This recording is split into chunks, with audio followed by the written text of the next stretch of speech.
Nobody, that we defaulted on most of the, on a good chunk of the payroll. We were not even able to replace all the bounce checks from the past weeks, a lot of them payroll. And there's just a lot of suspicion. And, you know, our vendors, as you can imagine, yourself included, are I think, shocked, you know, because we made public pronouncements about 2 years of money.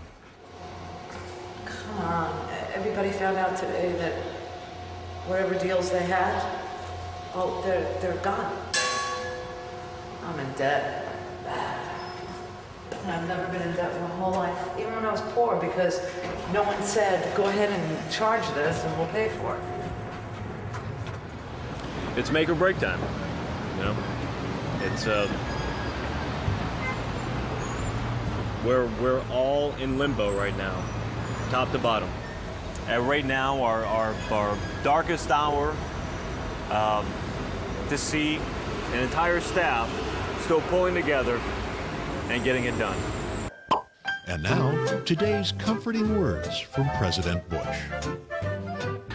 You are a strong Secretary of Defense, and our nation owes you a debt of gratitude.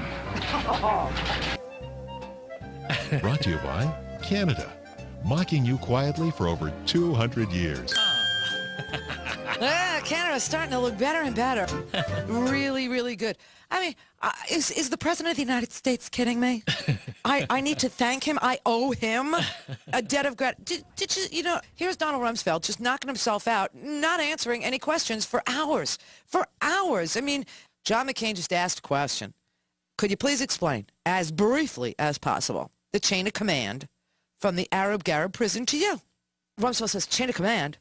Well, you can bet ours is easier to trace than the one employed by those cold-blooded killers, Al-Qaeda, who cannot at all say that they wear proudly the American uniform. So anyway, you know, McCain says, you know, Secretary Rumsfeld, could you give me a direct answer to my question? And to think we had the nerve to question Rumsfeld's leadership. Really. I'm ashamed. I'm ashamed of myself. I'm not really big into torture. I'm a liberal.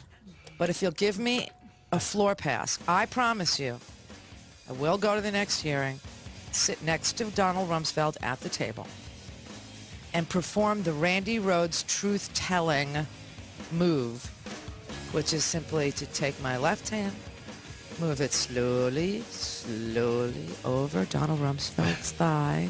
Wow. Slowly, slowly up his thigh into the crotchatorial area. And squeeze until he squeals like a pig. All right, we knew. Damn it. I'm protecting a $100 billion business. You ever hear of private contracts? $100 billion, okay? This was not for freedom. It was for profit, all right? All right. All right. Yes. Then I could be in the New Yorker as the talk of the town. And the whole town talking about it. 15 after. We found out that there's a lot less money than Evan ever said there was. We found out there was no money. It's not clear to me whose funds went in and whose didn't. What is clear to me is that we were all pretty misled, all of us, including me. And I asked Evan repeatedly what the facts were in LA and Chicago. And I went to war, I went to battle, and I actually won a battle under the premise that what he was telling me was true. And now that everything's been laid bare and we see that there wasn't enough money in those accounts, now all the things he said to me are open to question. Well, we predicted the network would be a bomb. And now comes word that the liberal talk show people didn't get a paycheck a couple of weeks ago. Obviously, there are financial problems. No gloating here, just bringing you up to date. We still think the project is a bomb. So this is what happens when people come back and clean up the mess. Get some folks paid, try to take care of people.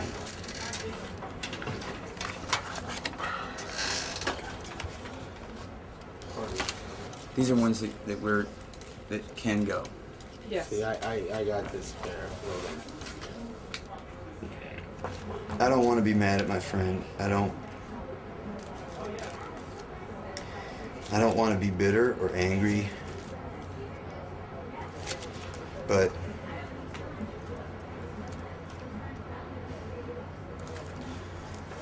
these are human beings' lives. People's lives. Hi, Randy. Hello. I love your guts. I love your guts. Keep us up to date on what's happening with Air America, because I read articles and it's not all good news, and we're a little confused. I know. 29 after.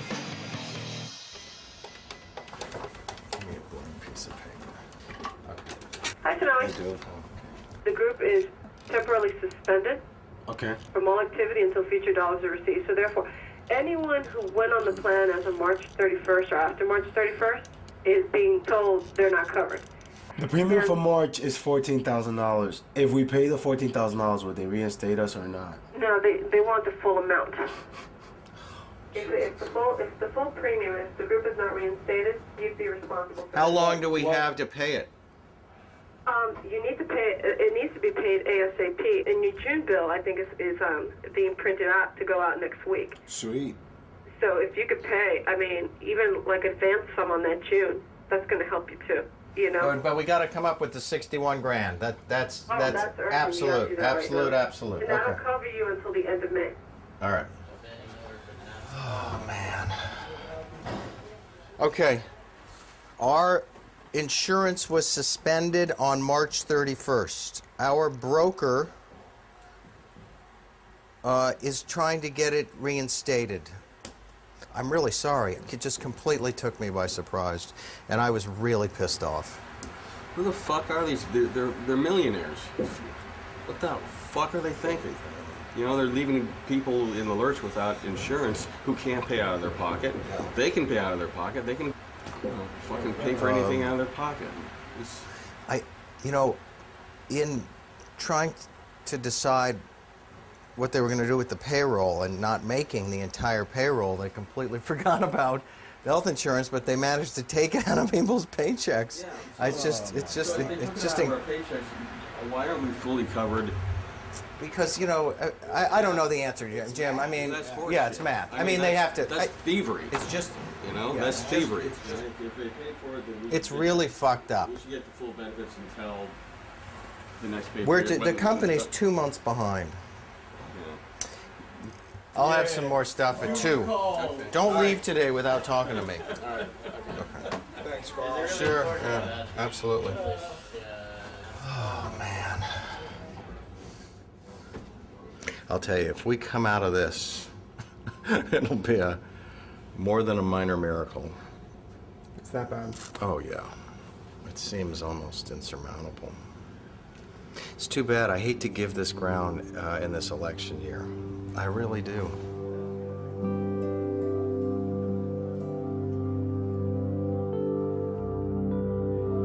So today what we did was we paid some employees. We have investors who still want to try to save this thing. It's going. It is still a going concern. We may never see this dollar. You all have to understand this. But it's a moral imperative that if we're even going to attempt to go forward, that we find enough money amongst ourselves, because we don't have time to explain to other people, the story. So I have no illusions from today on that I could guarantee that this is going to make it as a business long term. But it's no longer the world of fantasy. We've been living in this world where we all trusted that it was going to happen. And we were wrong.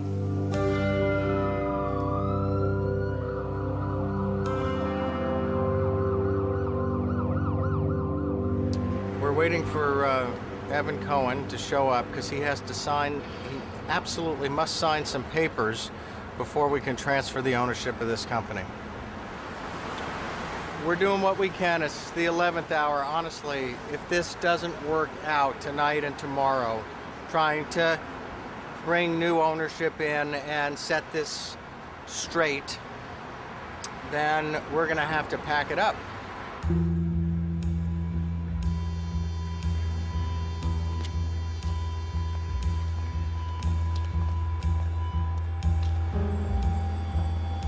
mind if this is on?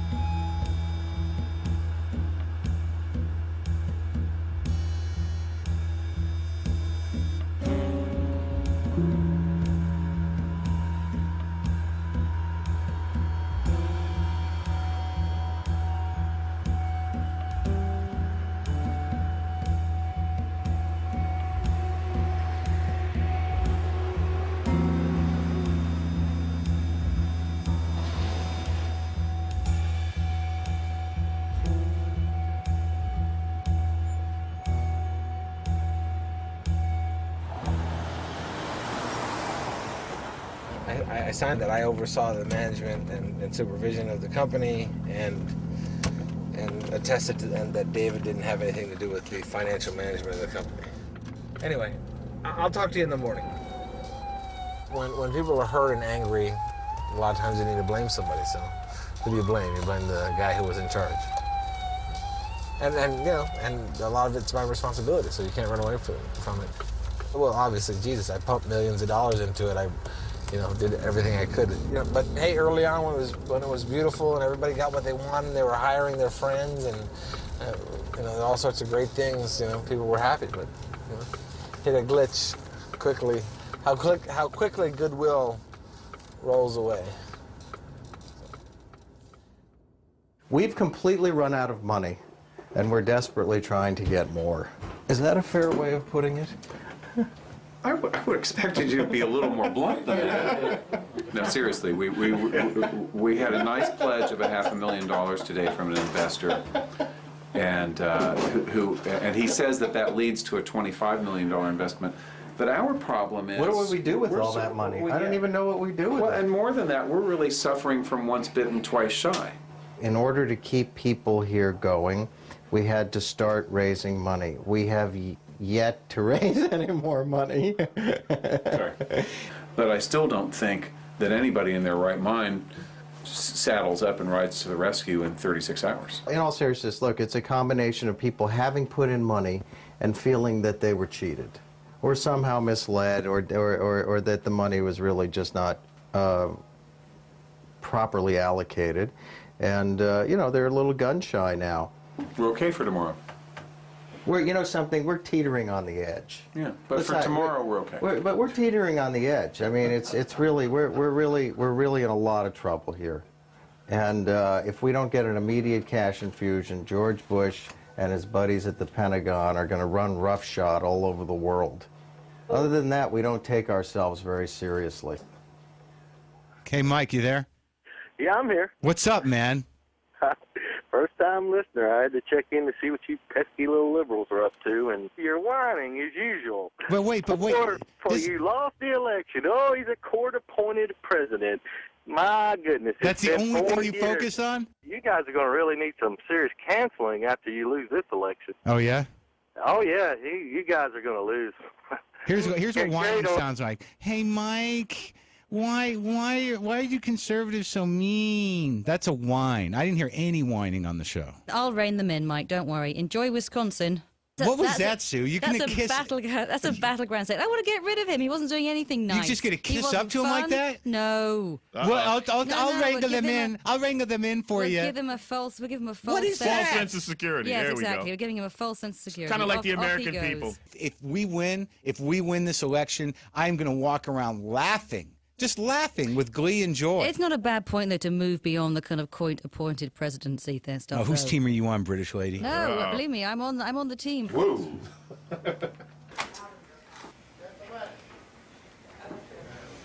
What a long, strange trip it's been. Right? These are my resignation. Okay. When you and your other fellow investors asked Evan and Rex to resign unconditionally and asked me to stay on, I stayed here. I didn't